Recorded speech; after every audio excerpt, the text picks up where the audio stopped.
aso ka, ano ang magiging lahi mo? Aso. So, ngayong araw po nakahanda na kami dito ngayon ng pamilya ko para sa pang-8 mission ko. Yeah! At ito boy, hindi na to basta mission natin. Kasi boy, sobrang excited ko dito kasi di ba sabi ko nga sa inyo, yung mga nangyayari sa mission natin, hango sa karanasan natin. Tama. Boy, kung yung mga mission natin noon, mga tao, kakilala, hindi kakilala, pamilya natin. Ngayon boy, ang mission natin, hindi ito tao. Ito boy, yung mga man's best friend o yung mga fur babies na. Hindi naman kumbaga, kailangan sakupin natin lahat sa mission na to. Tama. Siyempre, alalahanin natin yan dahil ang mga puppies natin, yung mga cats natin, at iba pang mga hayop, isa din yan sa mga bumubuo ng pagkatao natin. Tama. Ngayon, kung bakit ko nasabing karanasan natin, kasi di ba, naalala mo ba yung una nating aso? Si Sky. Hindi. Sino? Yung unang-una pa. Si Twinkle. Si Twinkle. Twinkle. Ay, alam mo, hindi nyo kilala. Ikaw, bata ka pa noon. Yun, yung aso namin na yun. Sobrang alaga ni Papa yun. Tapos, mas mabango pa yung kesa amin. Ayun, boy. Oo, saglit lang namin nakasama yun. Kasi, habang nasa tricycle siya, hawak ni Papa tumalon. Ngayon, nasagasaan yun. Ngayon, after nun, hindi na nag-alaga kami ng kahit na anong aso. Matagal na kasi nagkaroon ng trauma si Papa. Kasi para siyempre, napamahal. Tama. Napamahal. Baga masakit kay Papa at Mama. Kaya ang sumunod ng aso, matanda na kami at yun si Sky. Hindi po yung Sky na bata. Meron po talaga kami Sky na aso. At ito yung papakita ko sa inyo. Ayan, kaya siya nung na-adapt ko. Tapos nagsunod-sunod na. Nagkaroon na rin si Elma. Ngayon si Allen. Ngayon si Cloud. Kasi kami, actually, lalo na ako, madali akong ma-attach sa aso. Lalo na kay Mama at saka kay Papa. Kasi syempre, tumatanda kami, si Mama, lalo na si Mama, di ba kay Cloud, sobrang parang baby niya. Ganun rin si Papa. Kaya boy ngayon, naisip ko to kasi marami boy shelter ng mga aso na hindi natututukan. Tama. Naiintindihan natin yung boy kasi syempre, hindi naman all the time meron tayong budget pagdating dyan. Tama. Kaya sa gagawin nating mission na to, kahit papano makatulong tayo sa mga fur babies natin, kahit na sa maliit na span lang ng buwan, makatulong tayo sa pang-araw-araw. Kaya ngayon, yan ang gagawin nating mission, ang makatulong sa mga fur babies natin! Sapo na yan! Okay, so dito tayo sa Louis Guchen. Dito kami bumibili dati ng mga foods sa mga aso-aso natin, di ba? Oo, tama. Hello po. Meron po kayong ano yung Carding yung request ng Power cat food. May power cat food po. Meron sir. Ayun, kasi yung kinontak na ni Carding yung sa, yung Animal Rescue. Animal Rescue PH. Animal Rescue PH, ang gusto nila is yung power cat kasi tapos konti lang yung pusa, mas marami aso. Yung sa aso ang gusto nila, ayaw nila ng dog food, gusto nila bigas. Mga ilang ganito, Carding? 5. Mga 5. 5. Sobra na yung 5, no? Sobra na yun, sobra na yung Sobra 5. na yung 5. Mga 5 nga po na to. Siya nga pala ito Ayan. Trivia ko sa inyo. Ako po, personally, takot po ako sa aso, lalo na sa pusa, kapag hindi sa akin lumaki. Alam mo yung gets mo yun? Yung kunyari, yung puppy pa lang, ayun, pwede. Kaya di mo nilalapitan si Chance. Hindi ko nilalapitan, takot ako talaga. Na kunyari, malaki na siya, o di ko nakaugalian nakikita, takot ako doon. Pero syempre, conquer natin yung fear natin. Conquer natin yung fear natin. Pero wala yun. Wala. Ako, matatakot. Ayun. Gusto mo, akapin ko pa lahat ng Ayun. aso. Alam mo yung tatayo akong ganun doon. Hindi. Pag nakita ko yung mga aso, akapin Hello. ko lahat. Ayun. So, cats, done. Okay, sa aso naman tayo. Bigas boy? Bigas. Tara, yun ang medyo marami natin kailangan. Bigas. Dito tayo kay Suke. Dito Ayan. binibila nila mama ng bigas. Para boy, yung makuha din natin bigas, masarap din, syempre. Ulit, boy, siguro boy, kulang yung 10 sako. Siguro gawin natin. Kulang yun. 20. Oo, 20. No? Parang meron po kayong mga 20 sako na.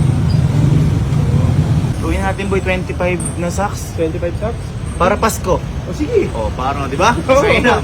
25 na nga po, 25. Boy, di ba? Ah, 25 kilos, 25 na sako, 25 is Pasko. Tama. Ngayong Pasko. Makisama yun, makisama yun. Ang bago.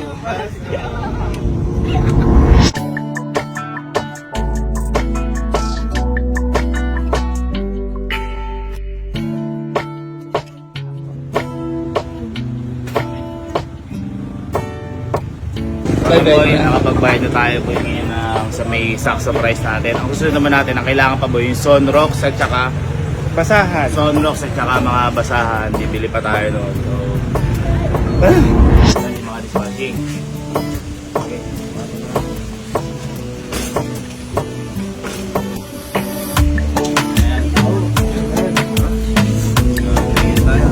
Boy, feeling ko kulang yung mga anabil natin sa bon, kaya bibili pa tayo dito.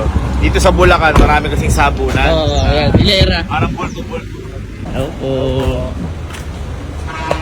Pero magkano yung basahan? Ayun, ito. Isa pong ganyan, isa pong ganyan.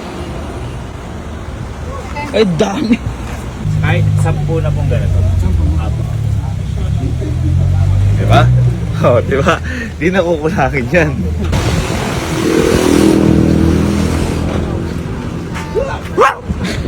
Guys, kung aso ka, ano ang breed mo?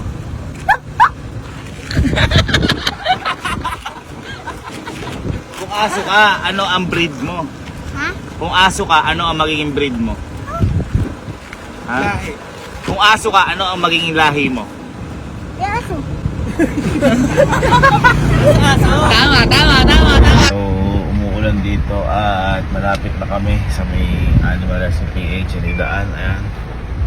Medyo masigip lang. Pero di namin alam po dito talaga. Ayun, ito. Nakapunta na kami sa Pararoonan. Ay, yun, ang dami. Ang daming dogs. Ayun o. Ang dami. Ang dami. Ang dami. Ano, puro puti. Wow.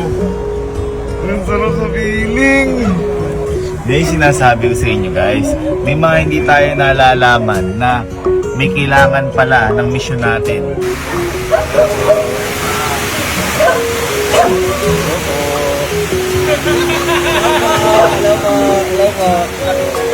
Hello po.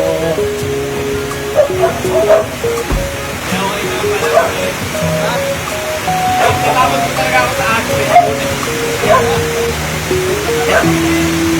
Sabi ko pala. Tayo ngayon sa Animal Rescue PH. Ito yung mga nasabi ko sa inyo dogs na rescue nila. Medyo maingay lang kasi tinan mo. Umabag ko mo. Pero kahit umabagyo. Kahit umabagyo pupunta pa rin tayo. Thank you po. Thank you po. Bali, ano po siya? Ilan pong dogs yung nandito? 600 din po. Tapos po yung cat? 50. 600 dogs, 50 yung cat. Ay, thank you po, thank you. Hoy, babali natin po.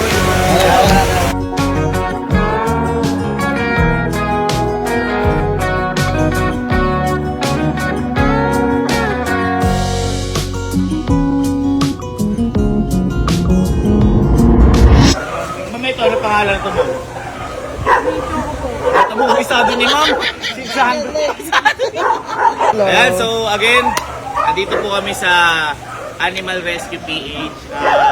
Ito po yung napili namin dahil kalugar din po namin sila ma'am, which is San Miguel, Bulacan. Lumaki din po kami dito. At ayun nga po, ang goal po ng mission namin na to, hindi lang para matapos po dito, is para halimbawa kayo kung naghahanap rin kayo ng mga, kasi sa totoo lang mahirap po humanap ng mga shelter, ng mga dogs natin, ng mga animals. Pwede po kayo dito sa San Miguel, Bulacan, Animal Rescue PH. Kontakin nyo lang po, may Facebook page sila madam. Kasi yung binigay po namin na to, sa mission namin na to, sigurado saglit lang po ito sa dami ng mga aso po na nandito. At saka ang kagandahan po dito, ngayon lang ako nakakita ng, kasi diba, meron kasi ma'am na ano eh, nyari kami ma'am, hindi ako magaling noon mag-alaga, natutulungan ko lang mama. Isa lang ang aso namin pero yung buong bahay namin ang umiihi. Parang dito wala. Sobrang ano dito, sobrang linis ng pamamalaga. At saka mamang nagtataka ko, bakit lahat sila parang tame? Parang hindi sila yung nagwa-wild. Parang kalmado lang. Kaya kami, hindi naman kami kilala dito, ganyan. Pero yung iba nga kasi, may iba dito, bawal pang hawakan dahil sa sinabi ni ma'am, traumatized pa. Diba, may mga ganun kasi nare-rescue sila, madam. Diba, ibinigay sa akin example nga ni ma'am, yung ano yung ma'am, yung Isa po kanina na bulag po yung mata. pinukpok sa ulo. So, syempre, traumatized siya. Ma'am, kaya ma'am, maraming salamat. Thank you so much po. Sa inyo dahil sa vlog niyo, marami pong nalaing ganyo na mahirap pong malaki po ng mga kaso. Saka po marami pong nai-inspire. Kasi po, dahil po kasi sa Pilipinas na pinapabayaan lang. Yun. Saka yung iba dyan, sabi ko nga sa inyo, hindi dapat pangregalo ang mga fur babies natin. Hindi dapat yan ginagawang regalo lang. Kasi dapat obligasyon yan. Hindi yan, di ba ma'am? Lifetime obligation ng mga aso kasi parang tayo din yan, pamilya din natin yan. At saka guys, ayun, kung gusto nyo or dedikado na talaga kayo na mag-adapt, pwede rin ma'am dito, tama po. Pwede rin po kayo mag-adapt dito. Punta lang po kayo sa Animal Rescue PH dito po mismo para kausapin sila madam about sa may adoption po natin. Pwede rin po sila mag-volunteer. Kasi wala rin po kami masyadong volunteer. Ayun, pwede rin kayo mag-volunteer. Ma'am, may tanong pala ako. Di ba ma'am usually, dog food talaga? Bakit ma'am rice ang mas napili niyo? Kasi karamihan po sa kanila stray. Di ba mas wala po sila? Opo. Hindi po sila sanay sa dog food. Okay. Nahanap-hanap po nila yung mga kinakain nila sa Okay. pamamasuran. Kumbaga po parang yung kung ano po yung nakasanayan. Sila pala is sanay sa kung ano yung nakasanayan kasi dati namamasura sila. Ngayon, ayan, meron komportable na sila dito. At saka ang kainaman dito, magkakasama sila. Pero pero parang magkakapatid. Saka boy, lalo na ngayon, yung mga umuulan, ganyan. Ayan. Special ka talaga boy. Ano din pala, thank you din kala ma'am o sa Animal Rescue PH dahil sa pag-rescue. Ma'am, thank you dahil ibang klaseng obligasyon yon na to the point na umabot na nga ng 600 ang aso dito at 50. Tapos ngayon, kailangan din syempre ng volunteer kasi ma'am, po kinukulang din ng staff. Tsaka guys, kung gusto niyo rin tumulong, katulad ko, kung gusto niyo rin gumawa ng mission, kontakin niyo lang po sila ma'am. Ito po yung Facebook page nila, yung Animal Rescue PH. Para po sabay-sabay po natin na suportahan yung mga fur babies po natin na katulad ng ganito. No? Salamat sa inyo. Happy birthday po sa inyo. Thank you po, thank you po. Boy, salamat sa inyo ha! Yan! Oh! Ay! Tropa mo na agad. Mag-meeting diyaban silang kami. Meeting. Makinig kayo na. Makinig.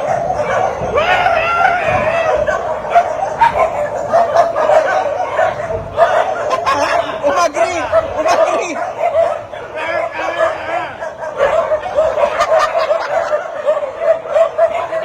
Angas mo doon. Sabi niya, I love you daw. Ay, happy birthday daw! Binati ka? Happy birthday! Binati ka? Kumakanta nga. Happy birthday, Miss Ano? Happy birthday! Oo daw. One, two. Lahat naman tayo may karapatan tayong mabuhay sa mundo ng masaya, puno ng pagmamahal, puno ng pag-aaruga. Kaya sa lahat po na may alaga ng mga fur babies dyan, saludo po ako sa inyo lahat. Dahil sabi ko nga po sa inyo kanina, hindi po yan normal na obligasyon, kung hindi panghabang buhay po yan na obligasyon. At yan, hindi lang yan basta hayop, kung hindi pamilya po natin yan. Kaya maraming salamat po sa pagmamahal na ibinibigay niyo po sa mga fur babies natin.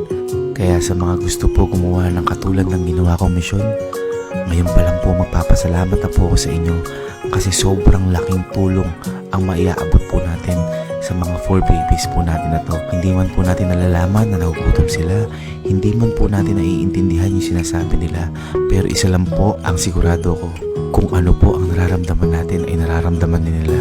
Kailangan na kailangan din po nila ng pagmamahal. Kaya mga mamin sir, maraming salamat po sa inyo sa pagsama sa pangwalo po naming misyon.